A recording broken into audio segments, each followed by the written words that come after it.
So I've been thinking about maybe getting a tattoo. What do you think? Yeah, I mean, I guess that's an interesting idea. What would it be? I don't know, maybe something like an eyeball on one of my Oh, legs, oh, like on my that shin. that's yeah, that's pretty interesting. Right. Yeah, Yeah, I figure not a lot of people have that kind of tattoo. And, yeah, it'd be making a statement. I'm not sure what the statement is, but it'd be making a statement. yeah, no, absolutely. Yeah, I mean, it's not like somebody would get confused by it or anything, right? It's No, you can't really misinterpret that. I mean, it's it's not like I go into a town and then a whole mob of villagers would like publicly murder me for having that tattoo, right? Like that's just yeah, that's craziness. yeah, Why would I even absolutely. suggest such a weird thing? I don't know. Yeah, I don't know where that came from, that idea, but yeah, that is quite outlandish. Yeah, I'm gonna do it. I'm gonna get this. Nothing can go wrong, I'm Yeah. sure. Hello and welcome to Woeful Wednesdays. Nathan reads a series of unfortunate events. Ignore the tattoo. My name is Nathan. And I'm Tyler. And if you are new to this, we are reading through a series of unfortunate events. I am reading this series for the first time. Tyler has read the series before. You read it as a middle grade reader, and then a couple times after that. And so we're looking at each book, and we're doing a weekly video. Each book gets split up into three different videos. So we go chapters 1 to 4, 5 to 8, and then 9 to 13. And for this week, we are looking at The Vile Village, book the seventh. This is basically the midway point in the series. We are, with Yes, these chapters, we are right in the middle of this series. And absolutely. we've got chapters 5 to 8 for the week. hmm Yeah, so we're going to be talking about those and all kinds of fun stuff. But I understand that we do have a sponsor for this week's episode. Yeah, we've got two sponsors, so we're really in the money Excellent. now. So our Yeah. first sponsor is Train Proof Suits, guaranteed to keep you safe and derail any train. Don't even bother stopping at railroad crossings again. Wow, yeah, that is fantastic. I waste so much time by stopping at them. It'd be so great to just have to not even worry, to just be able to step in front of trains. Yeah, exactly. I'm sure they're really comfortable too. Right. Yeah. I mean, and it's such a common issue that everybody complains about. So yeah, like Exactly. everybody struggles with, needing to wait at railway crossways. This is going to be Yeah, great for everyone. that's Literally right. everyone needs this. Exactly. Or worse yet, when you do get hit by a train, that can just ruin your day. You know what I mean? Right. Yeah. Yeah. Yeah. Absolutely. And the our booktube video for this week is also brought to us by our friends, our new friends over at the Steak Burning Burritos Company. Uh, you know the feeling, folks. You're at a steak burning and you want a snack. You get hungry, you're at one of these kinds of events and you're just like, man, I could really go for something. And what do I want? And then you realize what goes better with a steak burning than a burrito. That's why you need to talk to the experts at Steak Burning Burritos. Nothing goes better with a mob execution than steak burning burritos.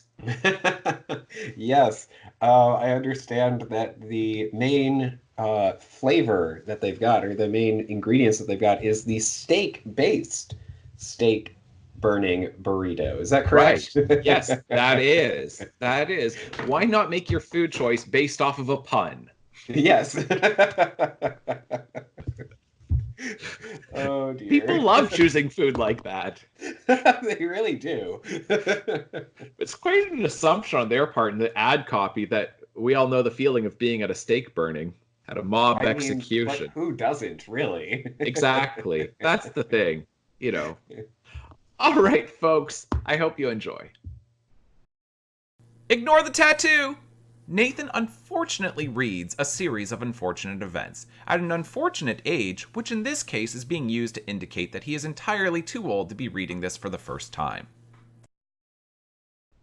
All right, so we are looking at chapters 5 to 8 in The Vile Village, book the seventh. I've got plot summary duty for the week. I'm going to go fairly quickly through this. So, chapter 5 begins with them finding this new couplet, and the couplet says, "Until dawn comes, we cannot speak, no words can come from this sad beak." Mhm. And the kids are puzzled over this, and they're really working to decode this, to figure out what on earth this possibly means. And they explained it to Hector, but he doesn't know, so they just kind of go about their chores for the day. While they are cleaning one of the statues, like this fountain in the middle of town, then somebody passes on a message to Hector, who doesn't want to talk to any of the town elders, that says, I've got a message for you. Olaf has been captured. And then the Baudelaires think, oh, this is great. He's been captured. Hooray. And it turns out that he's been captured by the townsfolk. So then they go to this town meeting, only to realize that the person that they've captured, while he has some passing resemblance to Olaf, including a tattoo, is not actually Olaf. And then they say, hey, you can't, murder this guy or execute him, because that's not Olaf. And then he's like, oh, I'm so happy to see you, children. Your parents wanted me to tell you. And then, like a hand goes over his mouth. So then they're like, what could this be? A message from our parents.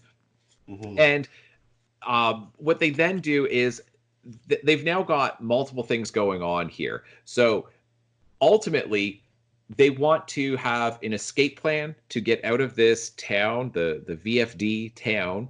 They also want to stop the town from burning this not Olaf character, who's actually Jacques. They want to stop Jacques from being executed by the town, and the schedule is for him to be executed the next day after breakfast.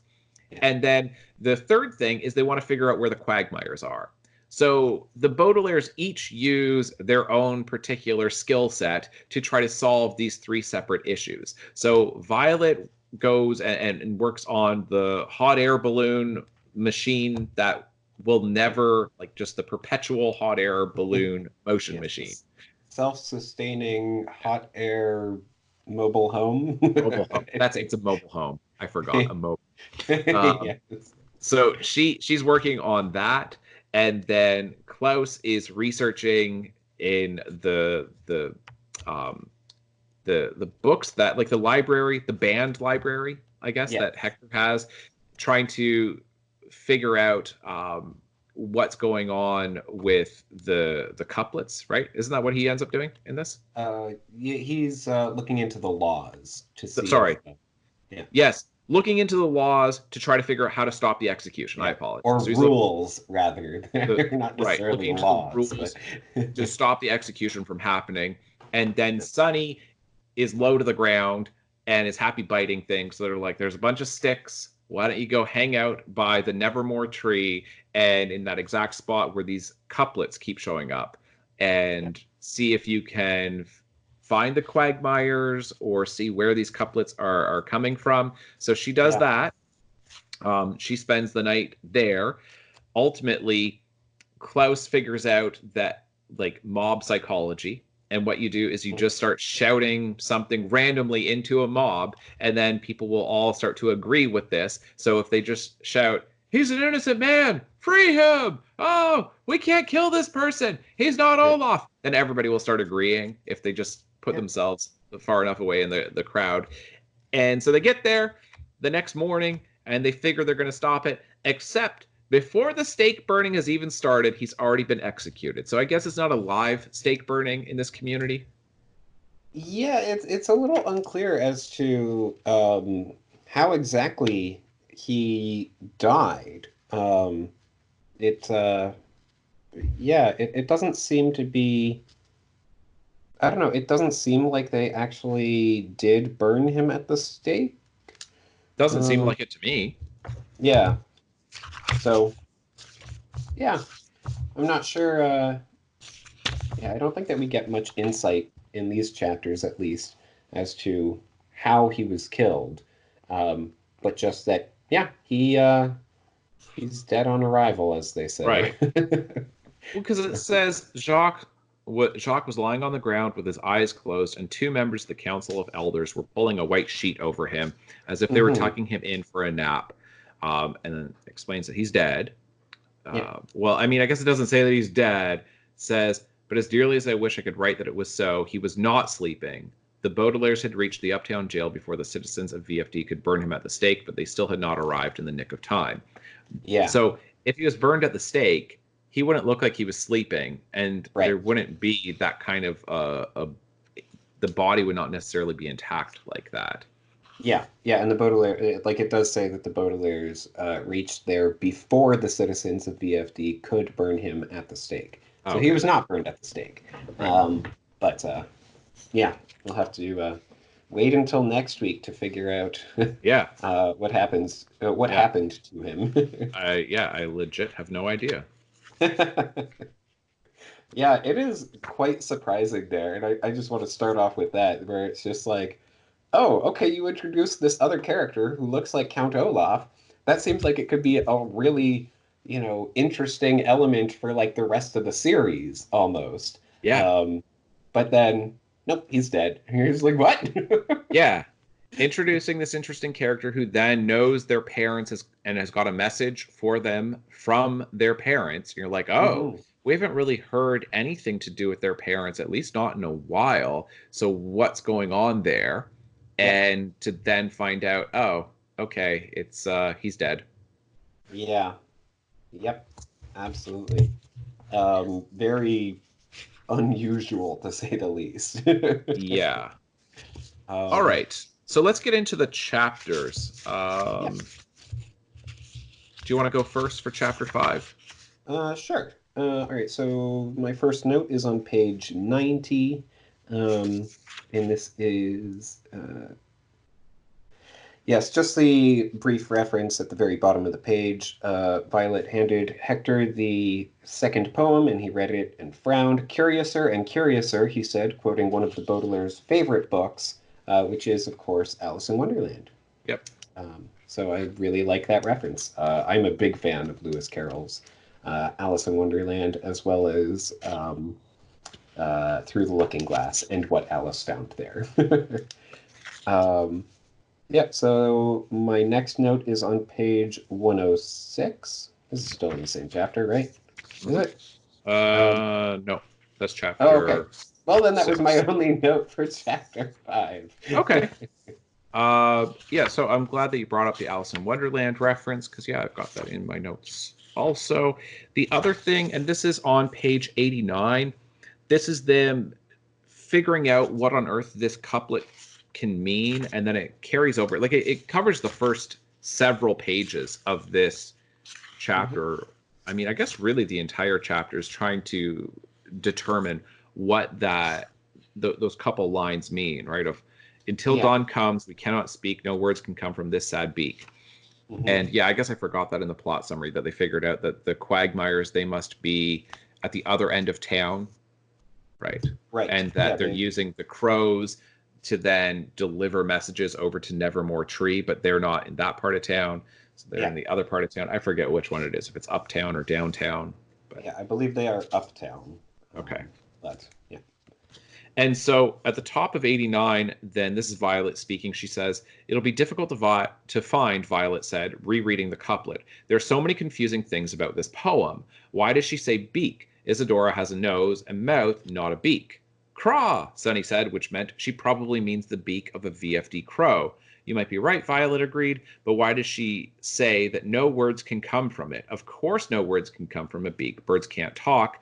And then actually some birds can talk, Klaus said. And he continues on, where they're just puzzling over this, trying to figure this out. And this is in part, I think this is particularly on my mind because I am teaching poetry right now in one of my courses. And so one way of reading poetry is treating it as a riddle to be solved to some degree. That Right. poetry shouldn't stop there, but that's not necessarily a bad place. Like, because I know some critics will say, like, oh, like, that's not what poetry is, or that's not entirely what poetry is. And sometimes it's about the beauty of language, and sometimes it's about economical writing and, the form of it and how that, like, form and content and how they pair together. There's a lot of different ways of appreciating poetry. But reading in general, and then reading poetry more specifically, really is learning decoding skills, because this is essentially how the reading process works. And in part because I'm an educator and I've spent a lot of time on literacy team meetings and things like this, then once you start realizing like the language that gets used and how helpful it is, it's the decoding process, but the writer encodes and then the reader decodes. And Right. when you understand that's what this is ultimately, because I think you take it for granted, because nobody says that to like a 6-year-old or a 7-year-old when they're first really learning to read. Nobody says, Yeah. here's what happens.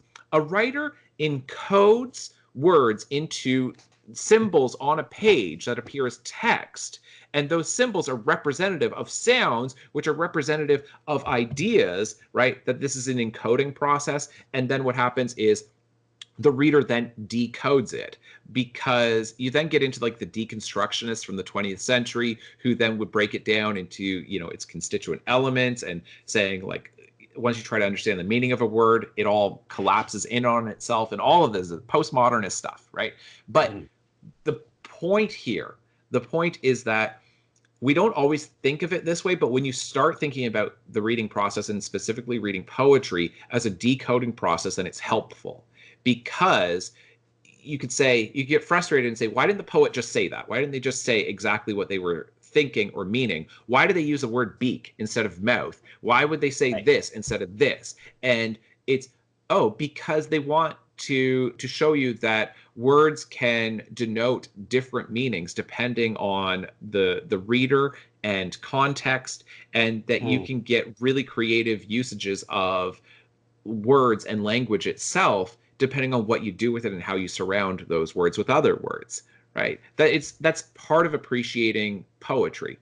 And with this, like, I guess my point here is it's teaching children in this passage how to appreciate poetry, how to deal with it, because it can be really confusing if you're new to studying poetry, and saying, why don't they just say directly what they're thinking? Why would they phrase it like that? Like, I was teaching Sonnet 116 with Shakespeare, and he describes, like, he says, you know, something like, "And sailors guided by whatever, and on their wandering bark."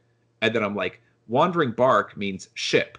And I'm like, think about it. A ship is made out of wood. Wood has got bark on it. So instead of saying a ship, it's like, that's a boring word. But to say wandering bark, like it wanders through the sea and it's bark. And I'm like, it's poetic. It's a fun way of describing a ship. And that you could substitute that word for that word, but then you have to decode to make meaning of it.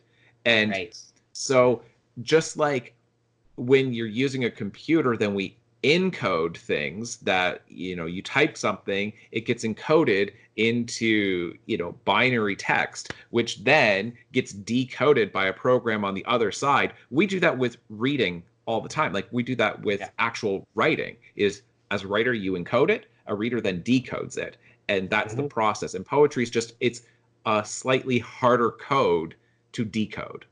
Yes. Yeah, absolutely. Yeah. Yeah, I don't have any additional comments there other than, I mean, it's true of pretty much all art. Yes. It's not specific to literature or to writing or poetry. It's in film, it's in you know, paintings, sculptures, whatever. The creator embeds some type of meaning, and they are putting it in there in a way which is designed to be not necessarily hidden, but encoded, where it is, you know, it's put in there with the intention of having people be able to get out of it what the artist has put in. Yes, themes at least. But I know that there is a distinction, and film critics will make this distinction between literature and film, because, and not just film critics, I guess it would really be more the deconstructionists who say things like Jacques Derrida. It would be a very, like, the most famous deconstructionist, but he would say something like, if you look at the word cat, it just a round, you know, line followed by a circular line with a line that's you know, crossed over the side of it, and then a cross, right? Two lines, one crossing the other. He's going, how does that mean a feline creature that you can pet and purrs and all of that, Right. right? How does Yeah. that mean that? Because it's a code, right? Yes. And that you have to understand that. But film, visually, you look at it, you don't actually have to decode. Just the cat is on the screen. That's Right. not decoding. It's just Right. that's the thing right there. Visually, it's not that your Yes. brain then has Yeah. to say, well, that shape looks like this other shape, but it's a totally different shape that reminds me of a cat, that Right. Yeah. you're not doing the same skill. That doesn't mean that, you know, very sophisticated, complex films are easier to understand than sophisticated, complex literature, but it means that the process is different because Yes. it's not that stuff. The visually it's not encoded in the same way, but themes Yes. are encoded, absolutely. And then editing ends up creating meaning that's totally different from the stuff that's on the screen. Just montages can do something to montages definitely encode. Right. Absolutely. And if any of you are, any of our viewers are interested in hearing us talk more about film, then we do have a bunch of videos on that topic as well for anyone who's watching these only as the BookTube series. That's right. Yeah, it's on it's same channel. It's on my channel. Just ignore the bell is what the like when we're talking about film and television, then that's what it has to do with. All right. Let's move on to chapter 6. And I guess I'll go first because you went first for chapter 5. So on page 108, then towards, I guess I'll read from the top of the page where it says, all citizens are required to go to town hall immediately to discuss what is to be done with him. After all, Rule 19,833 clearly states that no villains are allowed within the city limits. The usual punishment for breaking a rule is burning at the stake. Burning at the stake, Violet said. Of course, an elder said. Whenever we capture rule breakers, we tie them to a wooden pole and light a fire underneath their feet. That's why I warned you about the number of nuts on my hot fudge sundae. It would be a shame to light you on fire. You mean the punishment is the same no matter what rule you break? Klaus asked. Of course, another elder replied. Rule number 2 clearly states that anyone who breaks a rule is burned at the stake. If we didn't burn a rule breaker at the stake, we would be rule breakers ourselves, and someone else would have to burn us at the stake. Understand? Sort of, Violet said.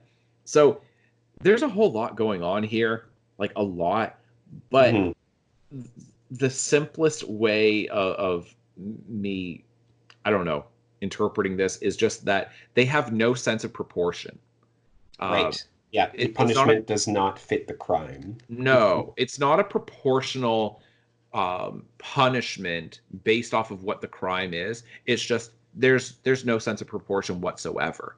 And we typically, when we think about judgment and when we think about justice, then we typically think about proportion.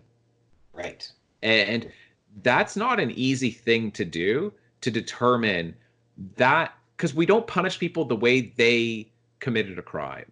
We don't say, you sold drugs, therefore we're going to force you to use drugs. Right? Like, we don't say, like, you assaulted somebody, so now we're going to assault you, and then you can go. You'll get, taken care of at a hospital, but you can go on your merry way. Like, we don't do that. So trying to figure out proportion, I think, is really challenging for the justice system. And then with international conflict, it's the same thing. Like, the United States has, as far as international policy, then it has a policy of a proportional response.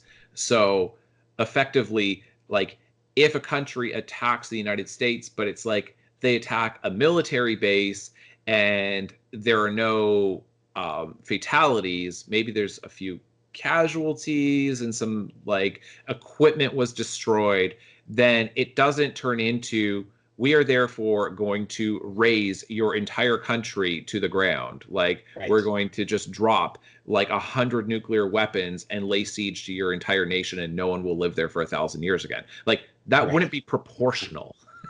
Right? Yeah. and so, but if a major country attacked the United States and attacked civilians, and there's a lot of casualties, there's a lot of the death toll is really high, the United States is not going to say economic sanctions. We're going to sanction them economically, because that wouldn't be proportional. So it's a challenging thing though to figure out, and these people just don't even bother trying to. It's like, you know what I mean? Like, it's like, say, well, it's hard to figure it out, and then it's like, well, like judges and juries, that's who does this. Like, Yes.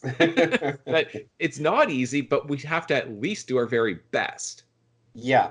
I love that that is rule number 2. That they Yes. came up with one rule, and then the second rule they came up with was what the punishment has to be for any rule breakers. And then they made 19,000 plus additional rules without, I would say, without really taking into consideration what the, what that would mean for anyone who would break such a rule as too many nuts on a Sunday. Yeah. Yeah. I've um, I've got other ideas with this of what it could mean, but I feel like I don't really want to get into that whole discussion. So I might just save that, and maybe if it comes up later, then we'll talk about it. But um, all right, let me move on to page 109. So that's just the next page over. Then this is Klaus who's speaking. It's the second paragraph on that page where they realize, oh, they're going to burn Olaf at the stake. And then he says, but Count Olaf isn't just a rule breaker, Klaus said, choosing his words very carefully. He has committed all sorts of terrible crimes. It would seem best to turn him over to the authorities rather than burning him at the stake. This is puzzling to me. yeah. Like, Klaus doesn't want Olaf to be executed, but he's like, oh, but he's not just a rule breaker. Like, it's okay if you burn a rule breaker at the stake, but Right. Olaf, he's a murdering psychopath, so he should just go to the authorities. Like, he shouldn't be burned at the stake. Right. Yeah, and I mean it's obviously Klaus knows that this is not, or yeah, this is before he It's realizes before that they it's know that it's Jacques, that that's not Olaf. He right. legitimately is advocating for Olaf to not be executed by this community. But I'm saying, Yeah. like, wouldn't wouldn't you look at this and then say, well, so what if these are not like if these are not the authorities? They're the authorities in this village. They Right. seem to be allowed to do this within this community. So Yeah. and you can't possibly, it's so hard to believe that if you have the opportunity to execute Olaf, that Klaus would not go for it, that he wouldn't be like, I don't care how it's done, just Right. kill this dude, because he literally murders people. Olaf literally murders people. We've seen Yeah. this in multiple books. So to me, doesn't that seem like, who cares like how it's done, whether it's done the right way or not? This community has given itself authority to do this. It's not exactly like it's vigilante justice. Right. Yeah, I do feel like it is an odd moment because yeah, Klaus he says that Count Olaf isn't just a rule breaker. Yeah. That he is more than a rule breaker, which means that he deserves to be treated more respectfully by not being burned at the stake. Right. I don't get what, what was going on in Klaus's head in this moment. It just makes no real sense to me. No, that's my attitude as well. It's that this doesn't make any sense to me. I don't understand what he's thinking. Yeah, I It's mean, very puzzling. yeah, if there had been, if he had phrased it as some sort of moral outrage at the idea of anyone being burned at the stake, then it would be, okay, yeah, I can understand that. But, it's like, but even though Count Olaf is a terrible person who is far more than a rule breaker, even he shouldn't be burned at the stake. Then I'd be like, okay, well, that, makes sense. But yeah, the way that this is phrased and everything is just like, okay, why are you, why does, why should Count Olaf be spared from being burned at the stake because of him being more of a villain? Doesn't That's what make I'm any saying. sense. It doesn't Yeah. make any sense. And so the ethics that these children have, at least Klaus in this instance, like, Snicket's setting up this community as being really horrifying. Like, oh my, you guys just execute people for the smallest things, like having too many nuts or the incorrect amount of nuts on a Sunday. Somebody could Yeah. be executed for that. You're like, okay, yeah, that's definitely bad. But then it's like, look, even if these are bad people, why not take advantage of the fact that, like, even if all of the executions before this have been unethical, but this one would be justified. So just go with it. Right. Yeah. Because Yeah. I'm saying, yeah, like it's just you. If you if you don't execute him, he's going to keep murdering people.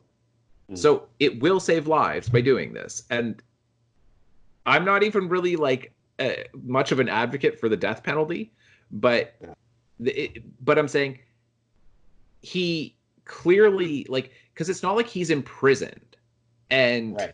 therefore it's like, well, he's not hurting anybody, because like that's the argument with the death penalty, right? Is it's just like, but if you've got somebody on the loose, do you know what I mean? I think you could make that distinction. You could Yes. say, if you have a murderer on the loose and the police, shoot him dead in the act of trying to capture him, that's fine, because at least you stopped him, right? It's better to take him alive, but if you can't, then do what you got to do.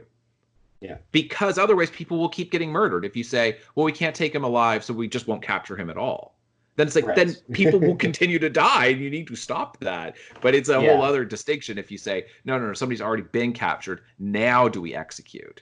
And I guess that's the issue here, but I'm saying he's always getting away.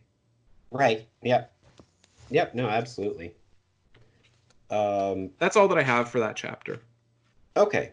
Yeah. All right. So for me on page 106, oh yes, this was just a reference to the train-proof suit, which is so incredibly ridiculous. But then in addition, then Snicket writes, and if you jump for joy, you have a very good chance of experiencing a painful bump on the head unless you make sure you are standing someplace with very high ceilings, which joyous people rarely do. Clearly, the solution to anything involving jumping is either to make sure you are jumping to a safe place or not to jump at all. Here we're getting that, once again, anti-exercise messaging, where he's saying, hey, maybe just don't jump at all. It's like, yeah, don't physically move. Right. Yeah. My next note was, all about the fact that everyone is burned at the stake. The eye for an eye example and all that. Like, there's so much to talk about with that. And I feel like it is a full discussion that doesn't, that we don't have time to do. Right. I mean, it's a huge discussion from the justice side of it. I mean, if you're looking at like, is it Hammurabi's code, the code of Hammurabi, where that was like where the eye for an eye came from, and I want to say Babylon, ancient Babylon, and it's like the oldest written record that we have of like a justice system of the law, where it's at least clearly laid out. Yeah. But like, and that, what that does is it establishes a sense of proportion. Yes. That if you like gouge out somebody's eye, then you are going to lose an eye. I guess the thing is, and I'll just mention it, but I don't want to get into a discussion of it, but this is just my other point with this, is that this, within Christian theology, this is significant to Christian theology, because it doesn't matter if you're a big sinner or a little sinner, like the consequences are the same. And so then you say, but what about proportion? I'm 98% a good person and that person's 2% a good person. Does that mean that, I get to go to heaven and that person doesn't? And it's like, no, none of your behavior actually changes your salvation. It doesn't change your status, the status of your soul, like your eternal soul. It's about whether you accept Christ or not, whether you believe in him, whether you confess your sins by believing him, confess your sins and accept him as your savior. That's what it comes down to. But then humans insist, but proportion, but proportion, but proportion. Right. Right? And Yeah. so Christian theology really plays with this sense of justice, of I want to Mhm. get what I deserve, whether Mhm. that's good things or bad things, which is very much an old covenant approach to it, but the new covenant changes that. And Right. so that's where I'm going, oh, so what does that mean then that they don't have a sense of proportion? Is that a good thing or a bad thing? I see. That's where I'm Yeah. going, But I don't think that Handler intends that, even though it's there in the text. And it Yeah. is such a big discussion, and I'd have to think through it a lot more of Hmm. what the implications are for that. But that was just in case you're wondering. That's what I was thinking about. Okay. Yeah, that is a really interesting idea that, yeah, would take far more time to Yeah, explore. And yeah. yeah. All right. So my last note for this chapter is on page 118. Um, uh, yeah, so this is the reference to Jacques, introduction of Jacques. Yeah, and he turned to the three siblings who could see he had tears in his eyes. Oh, Baudelaires, he said, I am so relieved to see that you are alive. Your parents, and then he is cut off by Officer Luciana. Um, but yeah, it's very curious that we're getting this person named Jacques who apparently knows their parents Yeah. or knew their parents. Um, yeah, it's deepening this world, again, referencing things that are existing beyond what the children are experiencing. Hmm. So, Yeah, yeah, absolutely. It's a really interesting moment there. yeah, because it really does, I think, take you by surprise the first time that you're Yeah. reading, because you're just like, oh, wow, okay, like, because in the, yeah, it's just so strange to be getting all of these explorations. Yeah, because we got that with the AirSats elevator, where that underground tunnel from the AirSats elevator shaft, that Mm, you then get the tunnel that then comes out to the Baudelaire mansion. And you're yeah, like, that's puzzling. What's going on there? And then you have this guy who shows up who looks like Olaf, but isn't. He's got some of the mhm, same features, but it's not yeah, Olaf. And then you're like, and he knows their parents or knew their parents, and he's got a yeah. message for them. And specifically the fact that he has an eye tattoo, and his Yeah, explanation for it is that he has it for his job, which is like, what job requires you to have a tattoo? And does that mean that Olaf had the same job? right, So, right. yeah, just a lot of questions that keep being introduced here Yeah. throughout throughout the past two or three books. Um, yeah, and that I believe, yeah, those were my only notes for chapter 6. Okay. Why don't you keep going with chapter 7? All right, chapter 7. I only have one note on page 127. Um, uh, Yes, the very top of the page. Because the rule books describe people breaking the rules, they break rule number 108, which clearly states that the VFD library cannot contain any books that break any of the rules. Oh my goodness. It's so problematic. Like, there's just, I don't know, there's no way for people to know what the rules are because they're not allowed to read about things that they are not allowed to do. Yep. It's, yeah, I don't really know what else to say about it other than it's just okay. Yeah, I mean, That's I think more broadly that points to the issues of living in a totalitarian society, mhm. and Yeah. specifically issues surrounding censorship, that Yes. Yeah. you need to have academic and intellectual freedom in order to explore ideas. How can you figure out what are good ideas and what are bad ideas if Mhm. a ton of topics are taboo and are off limits, that Right. you can't even consider that question because that question might be problematic, or asking Right. that question is a problem.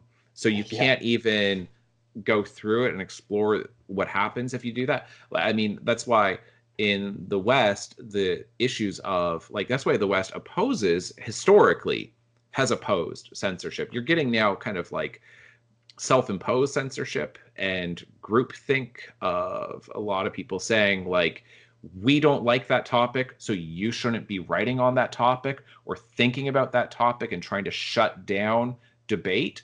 That's Right. going on often.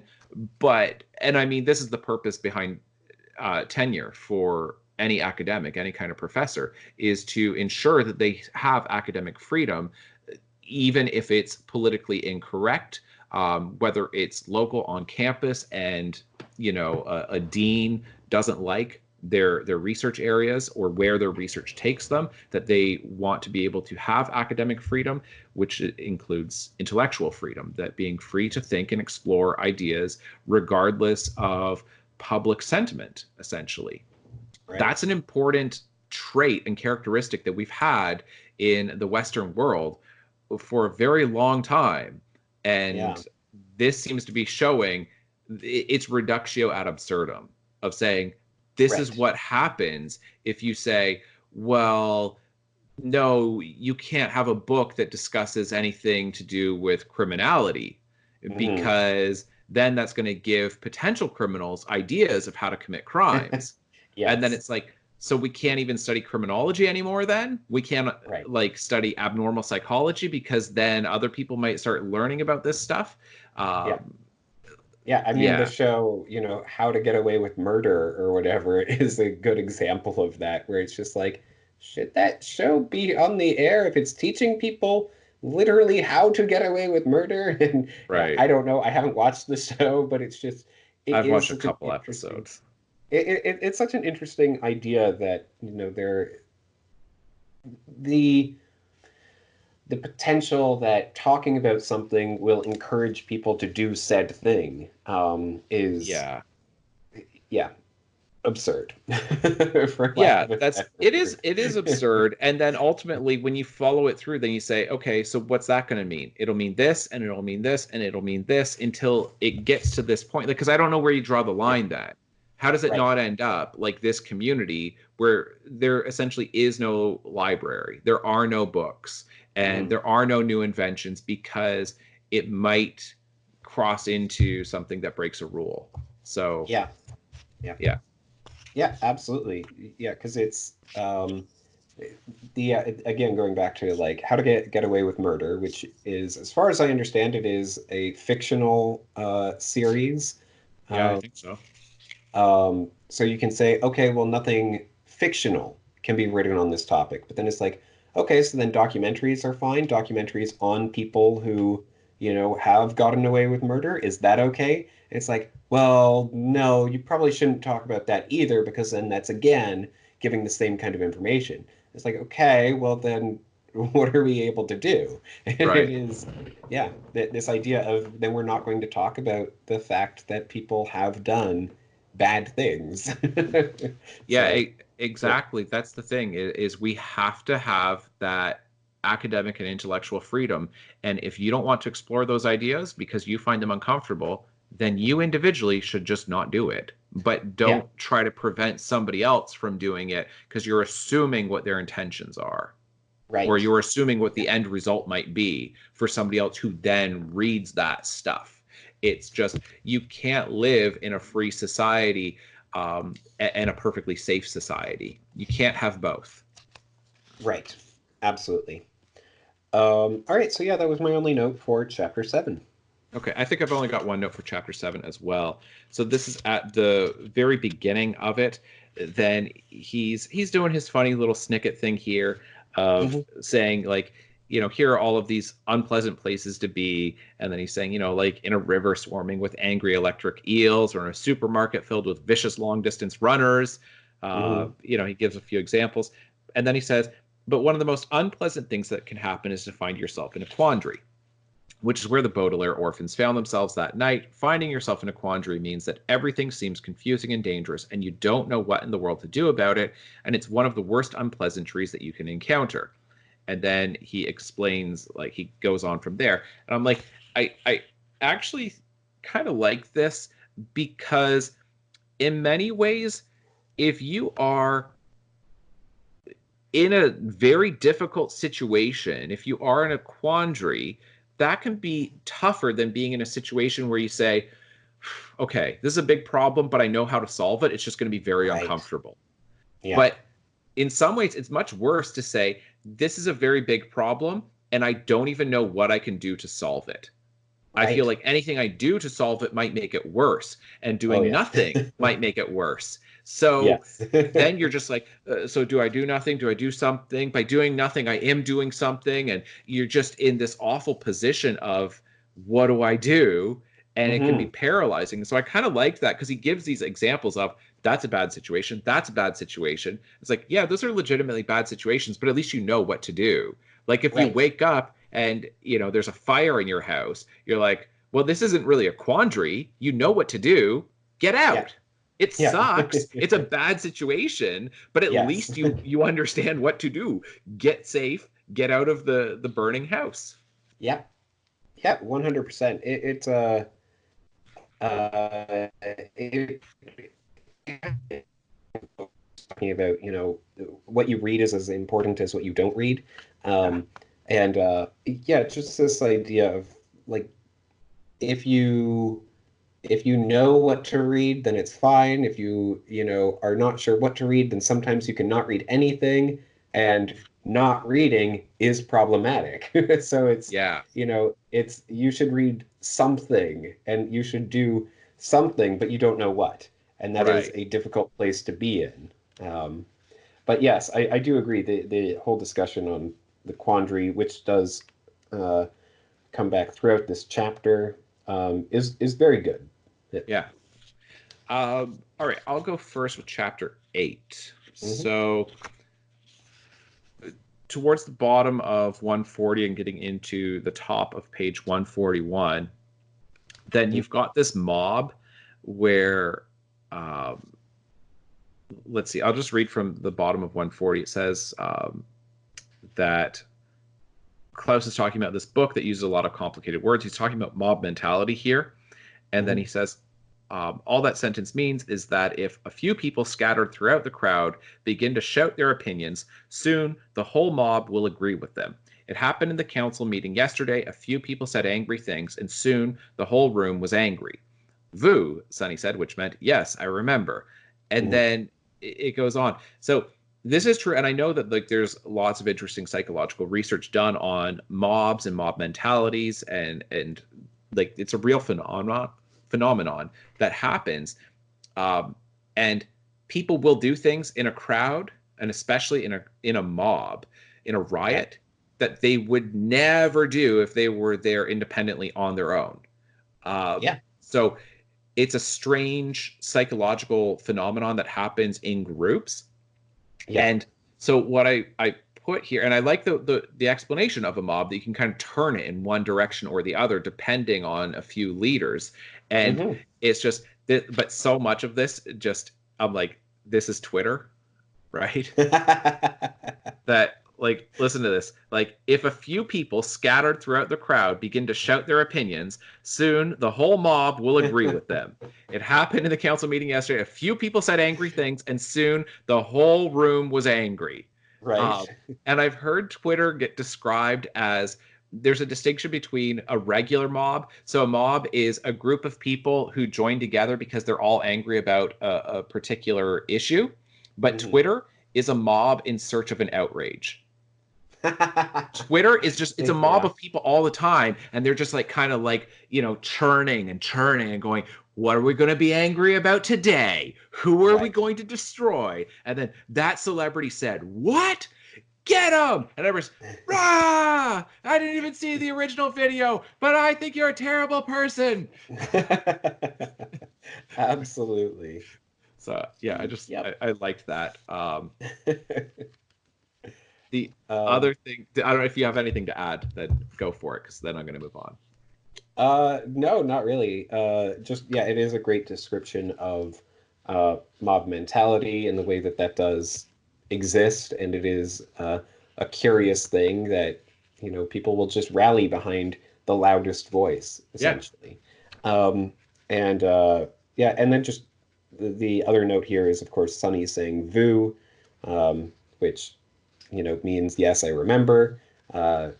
A reference to déjà vu, a direct translation there. So yeah, Yeah, yeah, vu, which is just French for to see. right, yeah. Yeah, but I was wondering too if she was trying to say true, Mm, yeah, but that's interesting. I don't Yeah, know. yeah. Um, so that's a good segue into my next note, and this is my last one for these chapters. So this is on page 143, Hmm.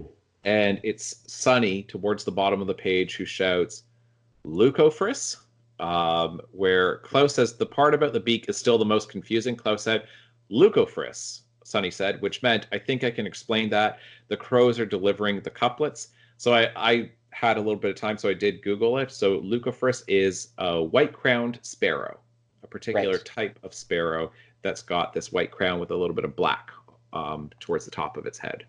Hmm. Yes.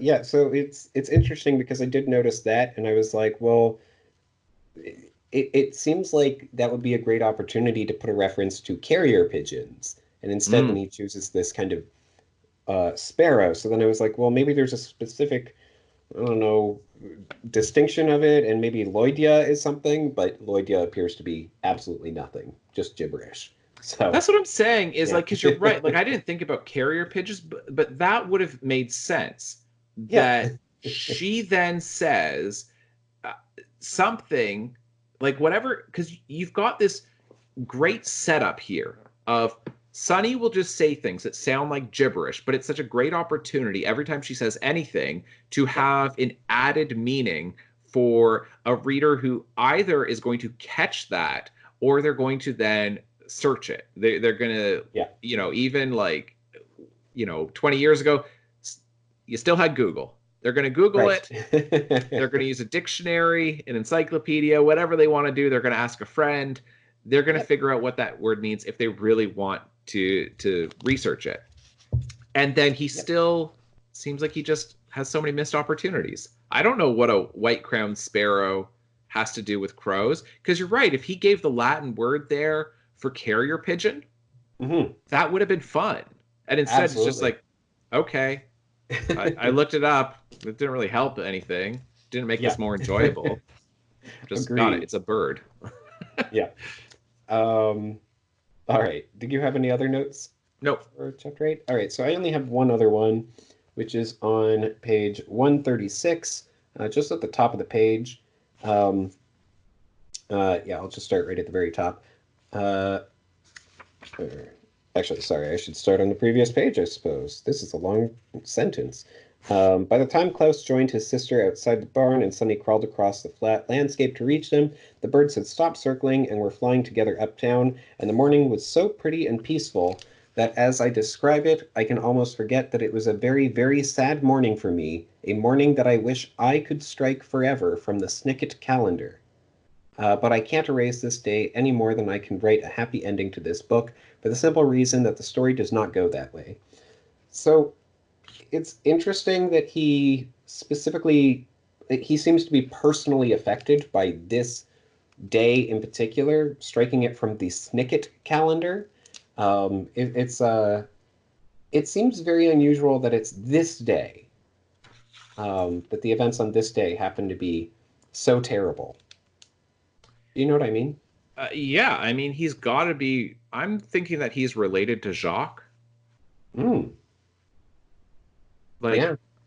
because he's definitely saying this day, the events that happen on this day, are a tragedy that affects the Snicket family directly. Yeah, yeah, So Jacques dying, to me, must be a relative then. mm, That, like, I don't know, or like somebody really close to him. But hmm, why the Snicket family or the right. Snicket calendar, right? Yeah, yeah. It seems like an odd way to refer to your own personal calendar. Yeah, exactly. Yeah. That's the Um, only thing that I can think is that they've got to have some kind of personal connection. But this continues the timeline of when he's writing these books in comparison to when they happened, when the events actually transpired. is so unclear. Right. It's just a nebulous position that we're in of, wait, what? When Yeah. are you writing these? How long ago did these events happen? Because it seems like it was way long ago in the past. So then how would he have known Jacques directly? Right. But unless maybe his parents did, and that's why it's the Snicket calendar and not Lemony's calendar. Right. Yeah. But yeah, so those were my only notes. A lot happened in these chapters. Yeah, That like it's good. This book is like very, very good so far.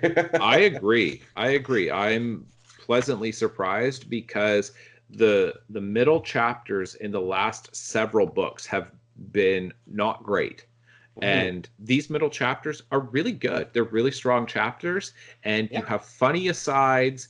You've got events, you've got some plot going on, you get some twists and turns in here, and you've got a mystery. And yeah, it's, you know, they're pretty good chapters. Especially maybe it's just because I'm so disappointed by like those middle chapters in particular with the AirSats elevator, which were awful. Um, Right. but I feel like these are just, even if those chapters in the AirSats elevator were good, I'd still feel like these are very strong chapters. Yeah. Yeah. No, I agree entirely. Yeah, and it's short. It's surprising Yeah, because it's shorter than the first four chapters. It's not proportional to the no, rest of the book. So it's very interesting that they're still so good and that still so much happens. We're introduced to Jacques and then he dies. yeah, Like that could be honestly in one of the earlier books, that could have been the entire book. yeah, exactly, exactly. And it So, is interesting, like looking at breaking it up into thirds, because the start of this middle third to the book, we're introduced to Jacques, and then the very end of that middle third, he's dead. yeah. And you're just like, that's what goes on in this middle portion of the book. And it's interesting that we still have not seen Olaf.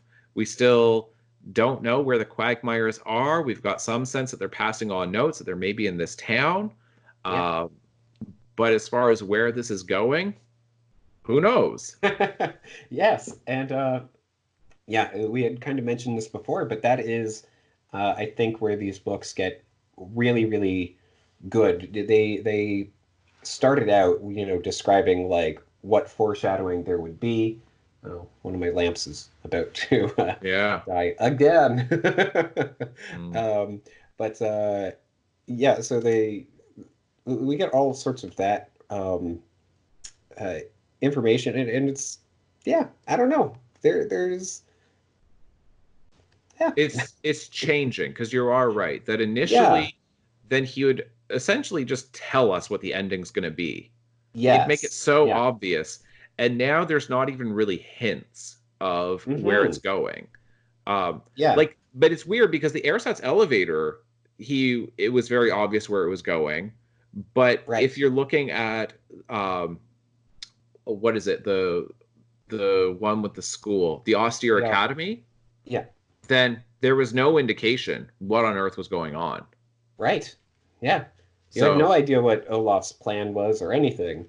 no, um yeah, and then again in this book, Olaf having not even appeared yet. right, um yeah, it is significant, I think, that this is the middle of the series. That this yeah, is the book that is smack dab in the middle, um, and that it does do such interesting, new, different things from the previous ones. right, right. Yeah, well, that's great. We'll move on to the last five chapters. And Mhm. so that's going to be chapters 9 to 13. And we'll get to that for next week. Yeah. So, yeah. All right. Thank you so much for watching, folks. And we'll see you next time. Bye. Bye. Ignore the tattoo! A phrase here which means like, comment, subscribe, and share this podcast across the web. That may seem like a strange definition, but in this context, it is entirely accurate.